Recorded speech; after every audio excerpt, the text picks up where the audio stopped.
gentlemen, introducing your host from the birthplace of extreme, Philadelphia, Pennsylvania, weighing in at, well, an average weight for a person of his size, Sean Bell Wilbur.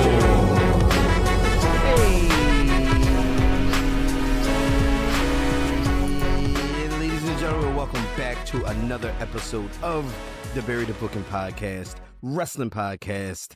My name is Dell. That is Devin. How are we doing? Doing good. Yeah, doing real good. Can't complain about nothing.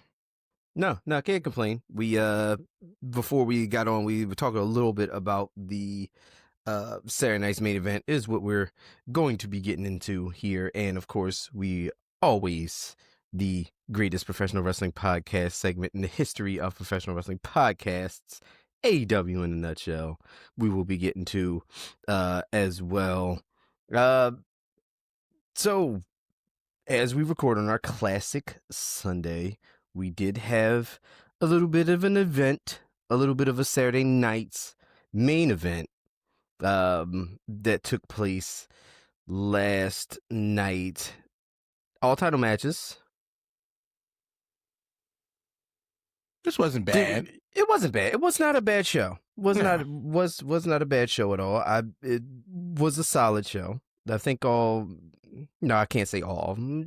For the most part, the Saturday night main events have been good shows. I feel like, even though we see the same thing week after week after week after week, they did do a decent time. They did decent with building these matches for a Saturday night main event, even though majority's outcomes were completely predictable. But then again, this is where we're at right now. Yeah. But no, yeah, the show was fine. The show was solid. So let's jump into it. Saturday night's main event started off and kicked off with the WWE Championship match. We've seen Drew, we've seen Cody. They've been doing this thing for quite a while. It's rinse and repeat for SmackDown, in terms of the tension between these two. It's been going for a while. Not sure, even though I do believe the way we got to the ending, we can continue this. I don't know if I want to continue it, but No, I don't. So I'm sorry. I am so sick of Cody Rhodes. Like it's not. It ain't entertaining to me no more seeing this guy. Yes, you've been on the show week after week saying how, I guess for lack of a better term, bored you are with Cody's current title reign. Yeah, it's stale. Like, I'm not saying It is. When you get to the point where you finish the story, he got the belt, he did all this stuff, cool, he lost, fine. I was cool with that. Mm-hmm. But then you give him the belt back. Now he's still doing the same. It's the same Cody Rhodes as he was before the story.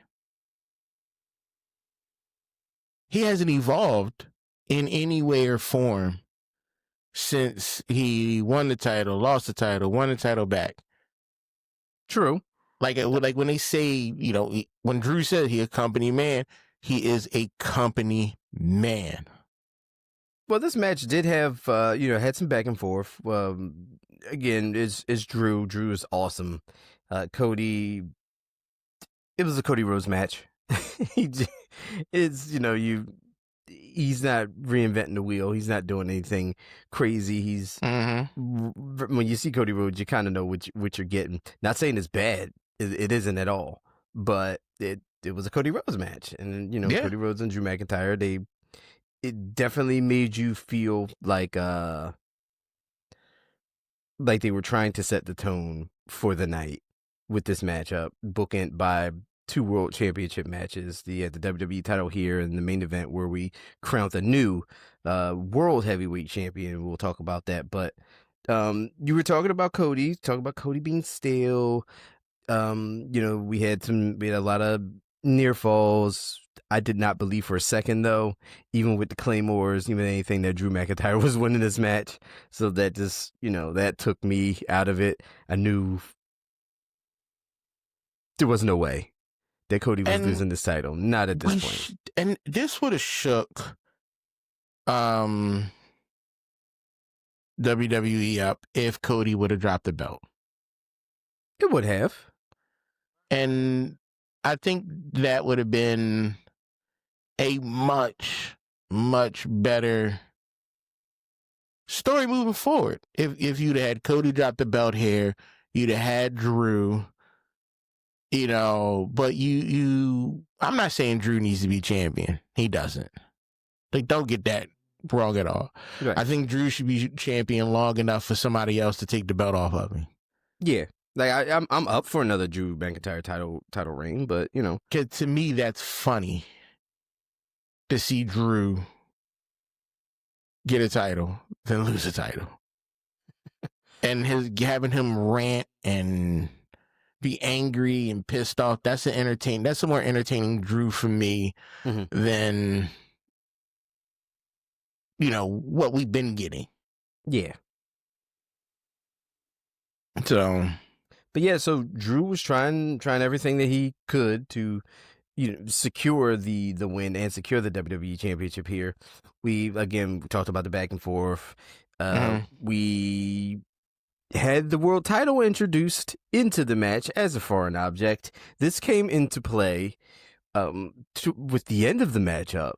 So we were talking about how stale Cody is, how it's the same thing, how it's the company man thing.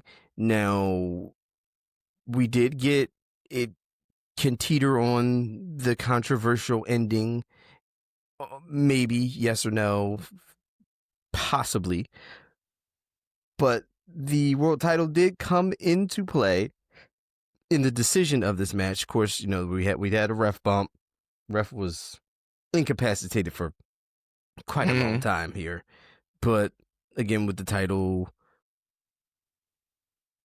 Cody kind of, sort of, in a way, took advantage of the title being in the ring, hit a DDT on Drew McIntyre on the championship, which led to Cody executing the Crossroads successfully to retain the title. Now, the argument can be made that Cody cheated. Cody took a shortcut. Cody took advantage of the situation. Is this something that you think will start to either plant the seed or even just push the ball to get it rolling towards a descent into Cody Rhodes' heeldom? No, see, if it was a clear cheat, because it kind of looked like he didn't see it and stuff like that. But if it was a clear him intentionally doing what he did, I'd have been like, okay, I get it. I see where you're going with this. And I'd have been okay. I'd have been more okay with Cody Rhodes becoming a heel and having that descent into being a heel if it was a clear picture. But this wasn't a clear picture. This wasn't him, intentional, like clearly cheating. Right. And that's what I would have loved. I would have loved that, okay, all right, Cody cheated. You know what I mean? Now, what if we had this one first? What if there is another situation where it's also Cody took advantage of a situation that he may or may not have seen, and this becomes a pattern, and then it becomes more of a deliberate thing? Maybe this is planting the seed of, it looks like he didn't, because the world still believes that Cody is this, this white meat baby face and just, the flag bearer, the top good guy, the guy, but and they give him the benefit of the doubt, but he is taking some liberties. He is taking some shortcuts. He is doing things and then playing it off as, oh, well. There's a lot that you would have to build up for that. Mm-hmm. And I don't have time for it. To be honest with you, I don't have time for it. I don't have time for the slow burn of this. Slow burn to turn this man heel. Okay, because we're already doing a slow burn on the other side with Jey Uso, so and that's another thing, and but that's annoying. We'll talk about that, but yeah, that's annoying. This whole you taking forever to turn heel. I can't keep doing this. Like, this isn't appealing to me. This isn't good wrestling. Yeah, there is something to be said about the shock value of, you get somebody doing one thing and then next thing you know, boom, they're heel, Like, yeah. We in WWE, we don't get a whole lot of that now. We do, like you said, we do get a lot of the slow burns. We don't get just like the like we tease breakups, we tease things like that, like with the Street Profits or with the Usos or stuff like that, where it's like a week to week progression of, okay, well, clearly they're setting up the demise of this, or clearly they're setting up for a heel turn, or they're setting up to do this and that. They were doing the same thing with Division with the slow burn, but with Seth Rollins' injury, they had to speed things up, and that's why we got what we got a couple weeks ago on Raw to pretty much get Seth out of there, and they had to speed that up. But that was going to be something that was a slow burn also. I think they're doing a lot of the slow burn stuff because they don't have because not that they don't have a show, because they have to make so many changes and adaptations of things, because people constantly getting injured, people getting out. There's a lot of stuff that you do have to move around and change up. So like you said, you do get some slow burns. You don't get like, just the boom heel turn. But you did with Jade Cargill. She got a concussion and came back like I'm the Punisher. Right? So we did get that boom heel turn moment on our previous episode of SmackDown, which led to our next match on Saturday Night's Main Event, which was the WWE Women's Championship match. It was Tiffany Stratton defending against Jade Cargill. Now let me say something about Jade. Jade's heel turn wasn't gradual. It wasn't quick either. It was done well. It started back when the whole Bianca and Naomi thing was going on. Okay. That's when the heel turn started. That's when she started realizing, like, yo, these cats ain't my friends. Ain't nobody gonna do this but me. Like, she started making that breakdown. But you also didn't see her all the time. True. And that, for me, that made the turn a little bit more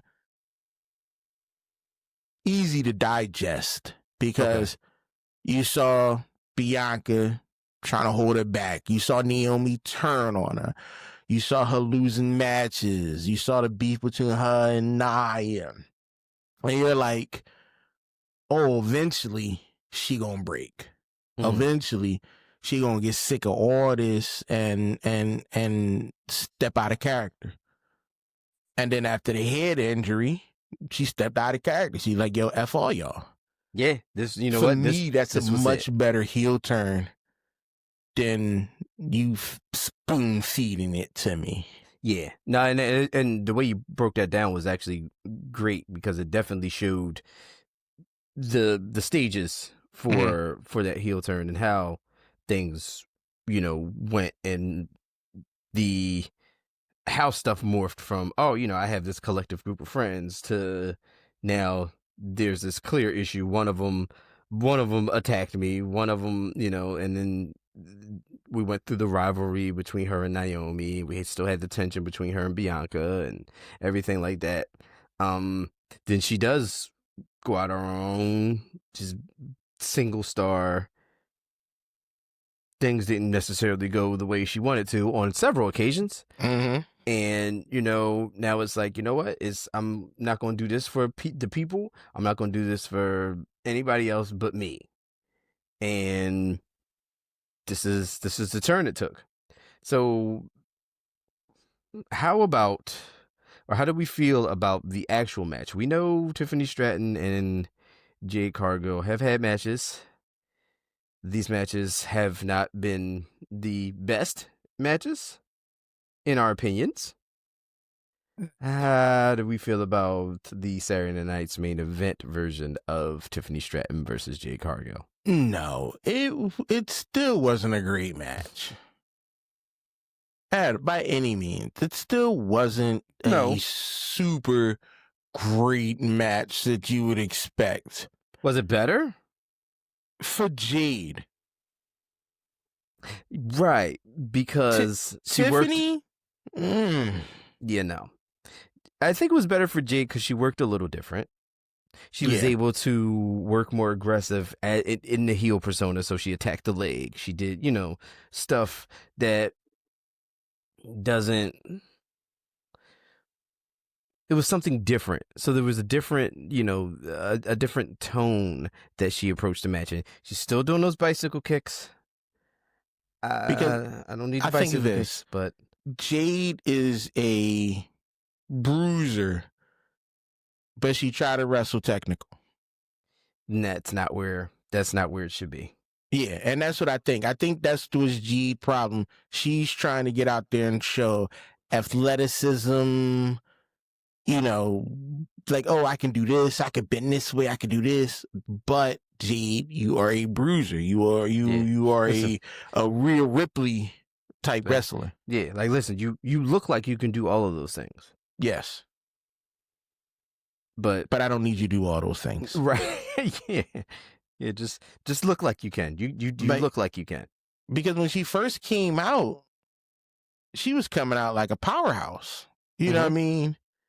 Putting bodies on the floor. Yeah, she didn't have quick matches. And it kind of got tired of her just, putting people through the mat.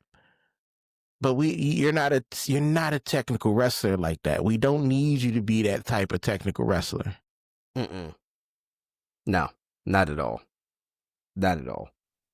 The match, this was a short match. Which is fine. Maybe it was one of those things where we needed to put the belt on Jade. Tiffany Stratton's obviously the champion, so we need to have this match. But this match isn't really always. This match isn't gonna win any awards. So no, it's not gonna win no awards. But you first off, Tiffany, she was getting stale. Like the crowd isn't popping like they used to. She's just not giving the people, like, I'm not saying people. No, let me rephrase that. People don't dislike her. No, but she's not pulling.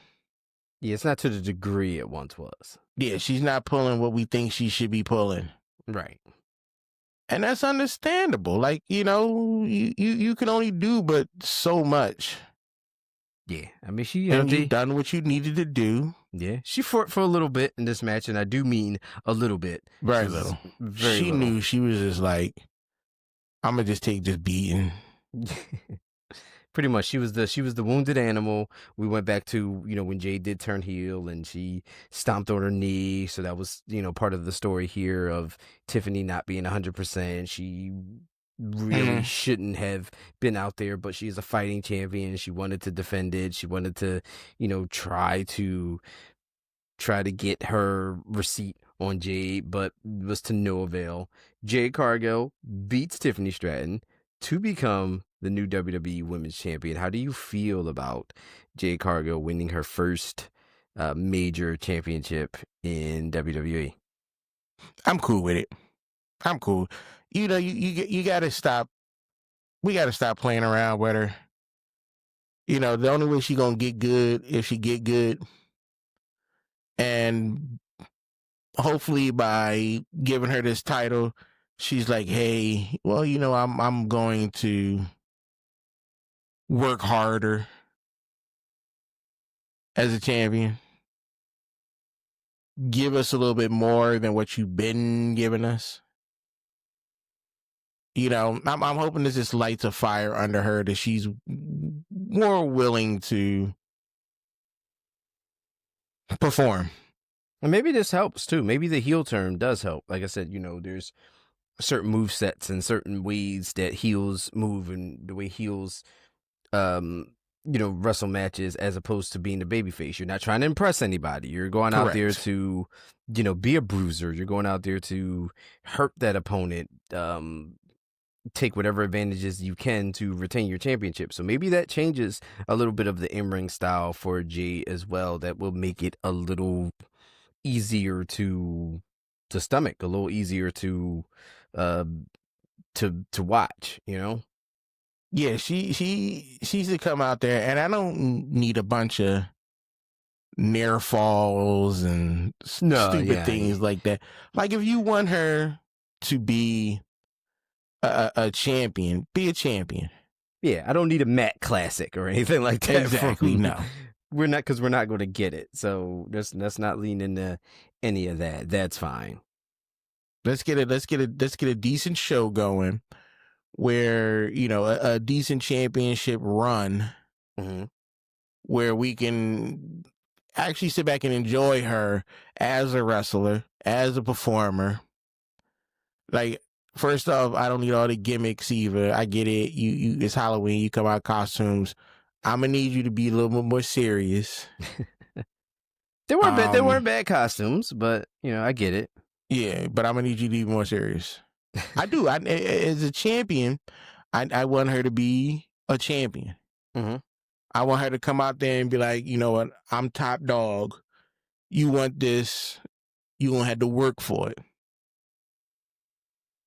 I agree. And the first person who's gonna come after is Nia Jax.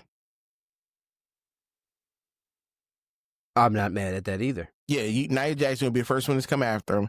That right there is gonna put G in a position of taking down one of the big bad on SmackDown. You want to set you want to set it up. You need to take down Nia Jax. And I think inevitably we're staring at somewhere in the pipeline, somewhere in the future, we're staring at the return of Bianca Belair. Yeah, she's out. What was she out for? I don't know what she's out for now. I know at first it was like, well, what they were saying is like, oh, she had a broken finger, but that was when she initially was gone. So I don't know. I haven't seen, read anything else other than that. Then again, she's just been gone. I was like, oh, well, she'll be back at any time. I haven't really looked into it or anything like that to know if there's like any other pressing matters, or if she's just off TV for the sake of being off TV. Her what's that guy she with? Montez? Damn, that's his name, Montez Ford. Damn. I'm sitting there thinking like Montel Jordan. They be on I be seeing them doing little things here and there. But yeah, she probably just taking a break. Yeah. They are pretty funny on social media. Yeah. She probably out there taking a break. Yeah, getting ourselves situated. Yeah, which is fine. Like I said, I'm thinking maybe Jade goes on a run, goes on a tear. She's, beating up everybody, taking everybody down, and then it's, maybe we'll get that who's left moment, and then it could be Bianca, or maybe Bianca returns at the Rumble, or I don't know. Rumble is still months away, but it's a couple months away. At this point, you might as well just leave her out until the Rumble. What's a couple more months, Just been going this long. What's a couple more months? But yeah. We'll see what happens with that. Next title match we had the Intercontinental Championship match, the triple threat match. This was Penta versus Dominik Mysterio, our defending champion, and your favorite wrestler, Rusev.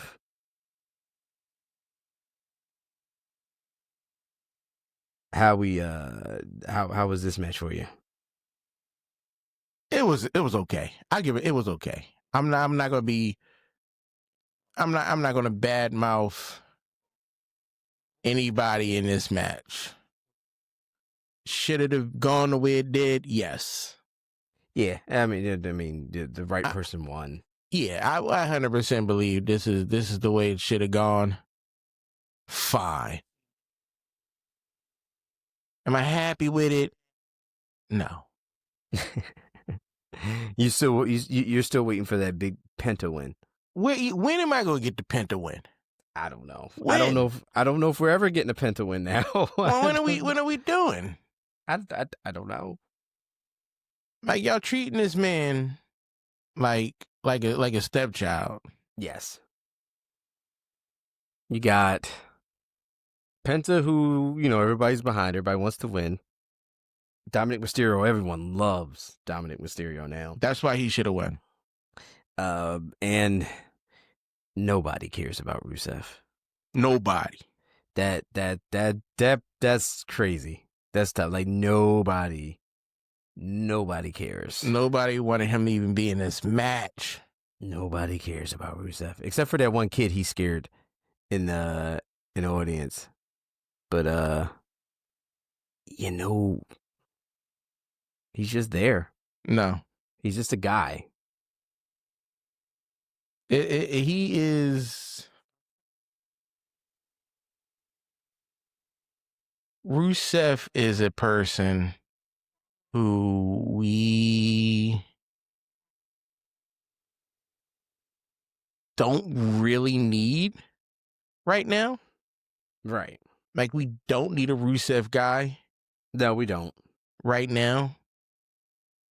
And I think that's where a lot of problems are coming in for me. Because you could have took, what's the boy name who got to eat the show now? Oh, Braun Strowman? You could have took Strowman and made him a heel. We could have. Easy. You could have turned Strowman into a heel. But you didn't. You brought Rusev back.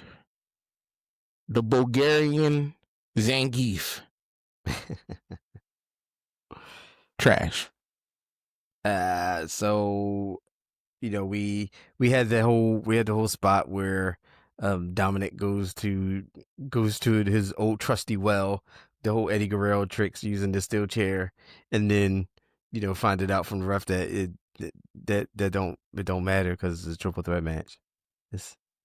And then he just gets beat with the chair. I thought that was funny, at least. That was this was an entertaining match. Yeah, that was it. Yeah, like, I give it that. It was entertaining. Yeah, I'm not gonna take that from nobody. But it still was like, why? This was the lowest match for me in terms of interest. But Dominik Mysterio does retain. Obviously, why wouldn't he have? Yeah, he should win. Getting the win over Surprise Rusev, because I don't know what we do or what we are doing with Rusev, or what can you do with Rusev at this point? turn him into a babyface? I don't know. I'm just making stuff up. I have no clue. I don't know. I have no idea. One, I don't see Rusev. What to do with Rusev?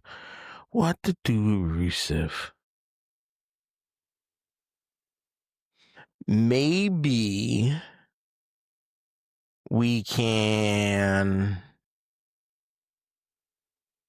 end his contract and find somebody else. Replace him? That's all I can say. That's all I can think of. That's all I can think of. I don't know. I don't want to be mean to the guy because I'm not saying we don't need a Rusev type person. I just don't like him. I'm hoping he never says anything. I swear to God, I don't need this man talking. Because when he says words here and there, and I'll let the grunts go. But other than that, don't open your mouth, man. You don't need to see promo. You only see promo work or anything like that. No. Why? You're not that important. To be honest with you, I'm not even saying his name right. I know I'm not saying Rusev right. I know I'm not. And I don't respect him enough to learn how to say his name right. Not at all. Goddamn weirdo. Yeah, we'll see what's next for him. But what was next on? I can't even say his regular name. Miroslav Petrov Barnisevich. You sound like a goddamn X-Men character. Wait, Petrov. That's Quicksilver's name.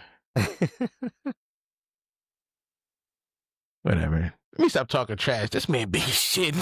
Yes, he is. Let me stop talking trash. Because I'm be honest with you, I wouldn't say none of this shit to his face. Nah. He like 6 feet, like 3 and some change. Nah, yeah, I'm solid. Good. I'm good. Yeah, I'm all right. I'm not gonna say. I'm like, I seen like Rusev, one of my favorite wrestlers of all time, ever that has ever done it. I remember you rode in on that tank, right? I flipped the script quick. After that, we got the announcement of the Last Time Is Now tournament. This is the tournament. I believe this would be 16 men. 16-man tournament to determine who John Cena's final opponent is going to be. It's going to be a field of Raw, SmackDown, NXT, and maybe somebody who doesn't work here that they always, they try to put through. But yeah, so it's not going to start this week on Raw. It's going to start next week on Raw for the tournament to, find out who is going to be in there. So how do we feel about this? We're getting there. The time is now.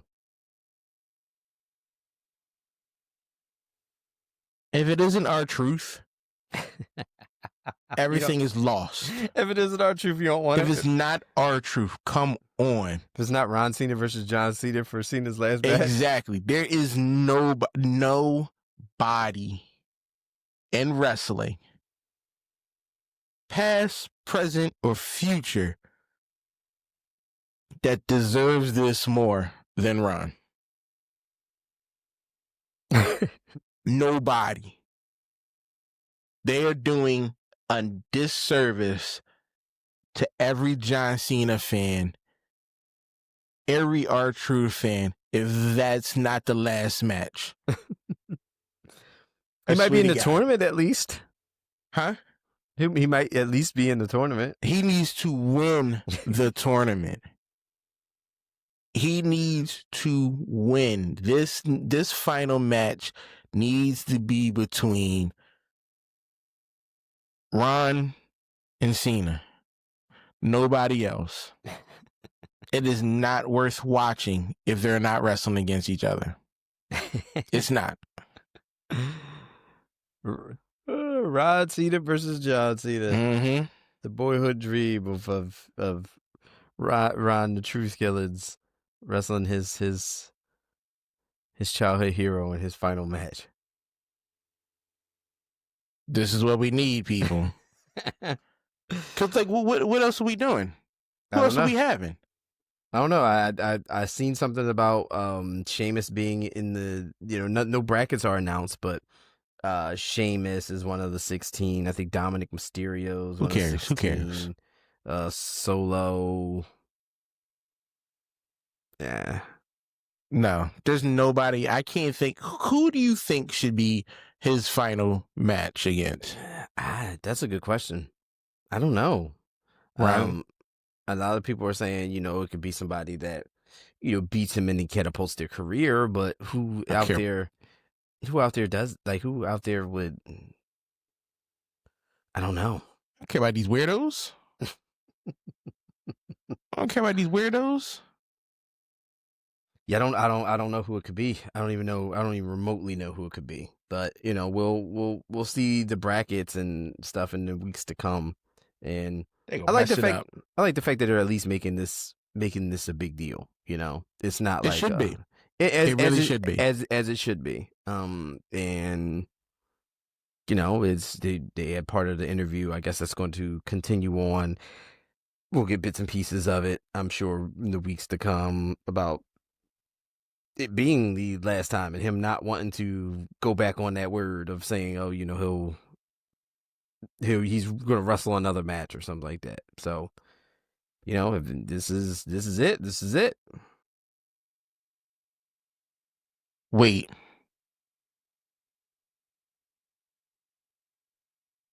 I got it. If it's not John Cena. If it's not John Cena and R-Truth.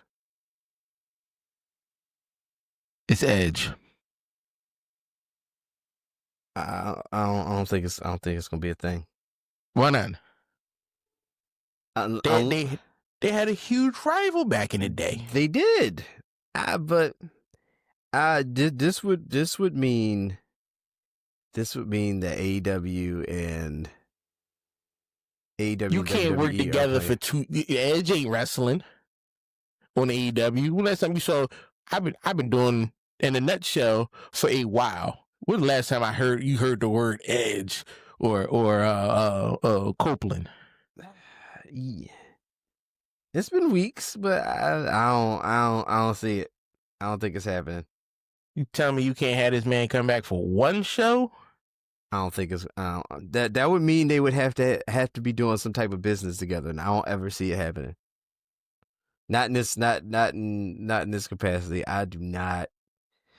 Would it be cool? Would it be great? Would it be fitting? Yes, but that would also mean he would need to be a part of this tournament, and he ain't wrestling multiple matches under the WWE umbrella. No, he don't. He don't have to be a part of a tournament. No, he's going to work around that. He's going to attack the winner. Exactly. And incapacitate the winner like he did in the Elimination Chamber with Kofi. Again, I have him just run out, knock the winner upside the head, get in the ring. Awesome match between them two guys. Now that would be great. Like, let's just say we get the winner. Let's just say the winner is who knows? Insert somebody, Gunther or Solo Sikoa or somebody. And then, they're making their way down to the ring, and then next thing you know, you hear you think you know me, and then he runs out, and that would be great. That would be great. Come on, the crowd. However, that would turn wrestling and AEW and WWE's relation. That would change everything completely forever. And we need to. Come on. We need to, but we're not going to get there. Why are we waiting this long? It's not going. That would Y'all be fighting each other. All this money. That would be the real Forbidden Door, and I don't think we ain't getting that. All this money, these people just sitting there wasting.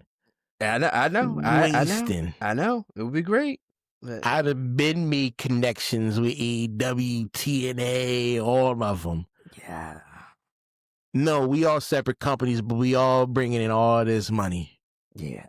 Everybody getting paid. Everybody eating well. Would the world be turned on its side? Yes, it absolutely would. That would Can you imagine Tony Storm coming out of the Royal Rumble?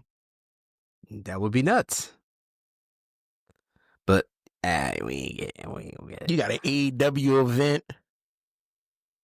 And you ain't even got you could just have like no name WWE stars come out in AEW. Shoot, Bailey and them went to AEW shows. Yeah. Yeah. It would be great, but we're not there. Nobody take my advice. Nobody listens to me. Then we had the main event. The main event was for the World Heavyweight Championship, the vacant World Heavyweight Championship that Seth Rollins was forced to vacate due to injury some weeks ago. This match was CM Punk versus Jey Uso. How did we feel about the matchup? It was fine. I knew Jey wasn't winning. Yeah, They don't like him. the match was fine. I thought I was surprised there were no shenanigans. I wasn't. I would have preferred something to happen after CM Punk won. Mm-hmm. But during the match, I like, y'all got to wrestle it clean because you just have to. So there's nobody saying, oh, he did this and he did that. No, he did what he did. He wrestled, he won clean, no problems. There's nobody can dispute the fact that CM Punk won the belt, so we're good to go. Yeah, no, he defeated Jey Uso. Like I said, the match was good. The match was a good main event for Saturday night's main event. It was nothing wrong with it. But I felt like you should CM Punk should have just won this match, and he did, which is good. We have now a new World Heavyweight Champion. His name is CM Punk. And what's next for Punk and Jey Uso? I'm sure Jay's not taking this well. We're going to probably see Jimmy try to consult and try to talk him out, try to talk him down off the ledge. That's going to further the wedge between Jimmy and Jay. I'm not interested in seeing Jimmy and Jay feud. I just am not. But I'm sure this is what we're going to get. But I mean, I'm not comfortable with it. Yeah, no. But CM Punk's the World Heavyweight Champion now. So now it looks like we're going to get Paul Heyman and the Vision with eyes on the World Championship and Punk. So, which is, this Vision thing is dumb. Yeah, I'm not. I even with Seth involved, even with that, it just didn't click with me. Some people like it, some people really liked it, but I just don't care. I don't care. And it's still Braun Breaker for me. I know everyone's over the moon. Everybody loves Braun Breaker. It's all, but I said it months ago on the podcast. I'll say it again. I still don't feel anything. There's nothing about Braun Breaker for me that makes me over the moon. Like I get it. I get the appeal. He is something, and a guy that he looks the part. He fits the part. He feels like something that you would see as a champion or as a main eventer week after week after week. I get it. I just don't. I'd seen a bunch of Braun Breakers. People just like the barking. That's the barking. That's it. They just want to make the noise. They don't care about him. They just want to bark. That's it. Yeah, so whatever. It's sure, but that's what we're gonna get. Like I said, we have a new champion in CM Punk, and again, we know what we're gonna get on Raw. We're gonna get the Jimmy J thing. We're gonna get Heyman and Braun and Bronson, the CM Punk situation. We're got to sprinkle LA Knight in there somewhere because No, we don't. Or not. We don't apparently. He's not relevant. He it kind of isn't. He's just been getting beat up and beat clean lately. So it's all but effectively over for the LA Knight situation right now. So I guess we don't have to sprinkle LA Knight in there anywhere. But yeah, it's kind of where we're at with this. We'll see what happens this week on Raw and SmackDown. But yeah, that was Saturday night's main event. I think we only have to do one other thing here.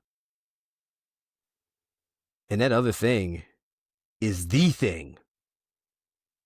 Not the Fantastic Four thing, not the cult classic John Carpenter's The Thing. But the greatest professional wrestling podcast segment in all of professional wrestling podcasts. It is the top of the food chain. It is on the Mount Rushmore all by itself. It is the one thing that anyone in the history of the world should consume. It's the one thing that anybody in the history of the world should ask for this coming Christmas.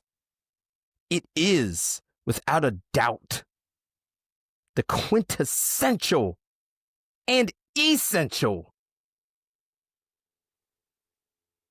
AEW in a nutshell. All right. We got AEW Fright Night Dynamite coming up for you. We had to first off with the Trick or Treat Tornado tag match. Orange Cassidy, Darby Allin versus the Death Riders, which was Wheeler Yuta, Daniel Garcia. Great match. Always fun. Orange Cassidy and Darby Allin get the W. Backstage, we got Renee speaking to Don Callis. The Bucks walks in. Callis talks a bunch of trash. I stopped listening to him because he sucks. He's trying to get the Bucks in the family. The Bucks. Yeah, trying to get them in the family. He's trying to recruit the Bucks. Going to have one of the largest wrestling families out there. Which I would be mad. Go ahead, Don Callis. Keep building your stable up. Get those numbers up. Yeah. It just become obnoxiously large. I'm for it. We got the Fright Night 4-way fight. FTR, Young Bucks, Jet Speed, and Jurassic Express. The winner will challenge Brodito at a Full Gear for the World Tag Team titles, and they let FTR win. They did. FTR won. I wasn't expecting that. I was not expecting that either. I was not expecting FTR to win that. We move on to the Don Callis Family Summit. This is where things start getting a little interesting, a little tension between, first off, Don Callis says that Takeshita couldn't be here. Right? Yes. Then you had Kyle, there was some words from Kyle, a little video thing, and all of a sudden, Takeshita music hits. As the IWGP World Heavyweight Champion comes down. Okada gets up, confronts Takeshita. Don says some words to calm the situation down. They're like, yo, put your ego aside. Try to shake his hand. Yeah, shake some hands. Even with that middle finger. And then it was like, yo. Yeah, I thought they was going to brawl right there. But they're not, because that leads to something later on down the line. Mm-hmm.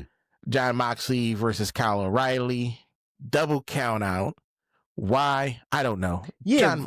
Yeah, Moxley and Kyle O'Reilly with a double count out. Come on now. What are we doing? That ain't making any sense to me. Yeah, I didn't like that. Chris Statlander and Mercedes Moné fighting backstage. Mm-hmm. Goku Black, Chris Statlander. Huh? Goku Black, Chris Statlander. Yeah. Yes.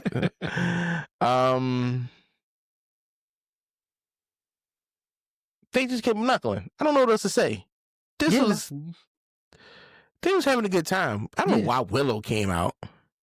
Well, Willow and Harley Cameron, because Athena came out and they were getting the best of. Yeah, but Willow and Chris don't really bang with each other still. But, no. But Willow probably came out there for Harley. Harley wanted to come out there and be nice. Yeah, listen, not for nothing. I am really, really, really liking this pairing between Athena and Mercedes Moné. I don't know why. It just makes me happy. Like I like it's right. It fits yeah, right. It fits. Yeah. Like both. Like they just look great on screen together as like a team. Like I don't know, something about it. They should win the AEW Women's Tag Team Championships. I feel like they should. Will they give Moné 13? Yeah, why not? Yeah, just do it. Like I feel like they have good chemistry. I feel like they should just do that. Then we got the AEW Women's Tag Team Tournament quarterfinals. Jamie Hayter, Queen Aminata, going against the Sisters of Sin, which is Sky Blue and Julia Hart. Sisters of Sin get the W. Decent match. Could have been better. Yeah. I wasn't super impressed by it. Then we get the Fright Night 4-way fight. Bobby Lashley, Ricochet, Samoa Joe, Hook. The winner will challenge Hangman Page for AEW World Tag Team at Full Gear. Samoa Joe won.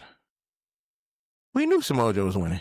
Yeah, first of all, this is another weird thing sometimes that AEW does. Like,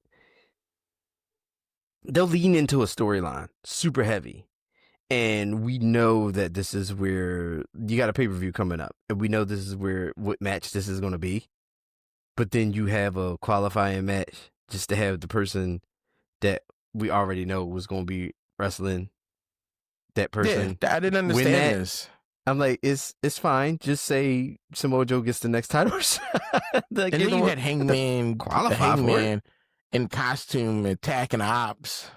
Yeah, he dressed up for Halloween. This wasn't a great end to this segment. Nah, I agree. So then we're going to move on to something even faster, the AEW Fright Night Collision. Yeah. Well. Max Caster, Anthony Bowens against Takeshita and Okada. Takeshita and Okada wins.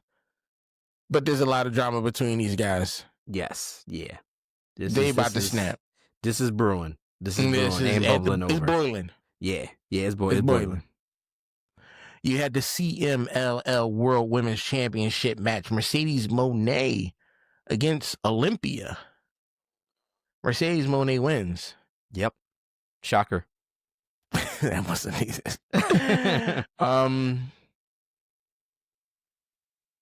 We get a little bit of word from the Bucks after talking about their match on Wednesday. Don Callis steps out, getting this $1 million match going on. They'll be teamed up with Josh Alexander, Jurassic Express, Kenny Omega. Like they're not getting this money. Nah, this money gimmick is dumb. Yeah, I'm over with it. Yeah, it's funny to see the Bucks be broke. Yeah, but AEW ain't got $1 million to put on you ain't got that type of coin. Yeah, we overdoing it. Unless it's coming out of like Tony Khan's direct pocket. It ain't. It's not. So then we got the AEW Women's Tag Team Championship tournament match. Megan Bayne, Marina Shafir versus two women. I have no clue who the hell they are. Elize and Newell. I don't know. First off, that was Tegan Knox. Nixon? Noel? Yeah. Are you sure? Yes.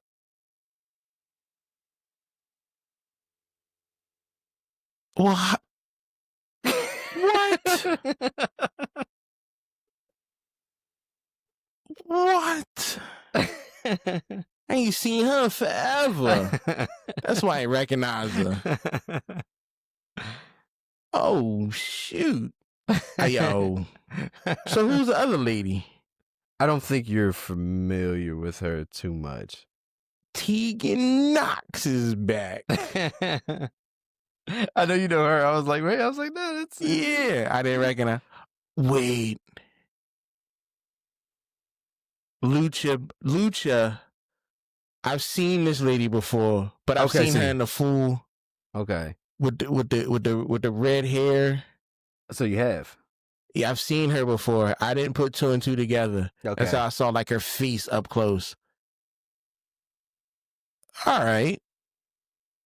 Okay. All right. Hurricane Pro Wrestling. You ever heard of that? Mm-hmm. Yeah. Why am I asking you, have you ever heard of that? That's the dumbest question I've ever said in my life.